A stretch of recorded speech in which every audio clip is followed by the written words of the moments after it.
मित्रांनो, आज आपण लोकसभा आणि राज्यसभा यातील फरक जाणून घेणार आहोत. प्रथम आपण लोकसभा पाहूयात. तर लोकसभा हे भारतीय संसदेचे कनिष्ठ सभागृह आहे. भारतीय राज्यघटनेच्या कलम 81 नुसार लोकसभेची तरतूद केलेली आहे. लोकसभेचा कार्यकाळ हा 5 वर्षांचा असतो. लोकसभेचे प्रतिनिधी म्हणजे खासदार हे थेट जनतेमधून निवडून दिलेले असतात. लोकसभा प्रतिनिधीकडे हे जास्त अधिकार असतात. म्हणजे काय तर एखादा ठराव हा लोकसभेत मंजूर झाल्यानंतर तो राज्यसभेत पाठवला जातो. सभापती हा लोकसभेचा प्रमुख असतो. संविधानानुसार जास्तीत जास्त 552 इतके लोकसभा सदस्य असू शकतात.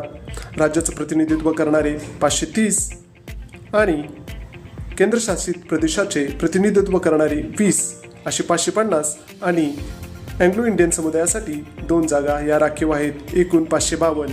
104 व्या घटना दुरुस्तीनुसार ह्या 2 जागा ह्या रद्द करण्यात आलेल्या आहेत आणि एकूण जास्तीत जास्त सदस्यांची संख्या ही 550 इतकी करण्यात आलेली आहे. सध्याच्या घडीला जर पाहायला गेलं तर एकूण 543 लोकसभा सदस्य आहेत आणि या 543 लोकसभा जागांसाठी निवडणूक घेतली जाते. धन्यवाद. जय हिंद.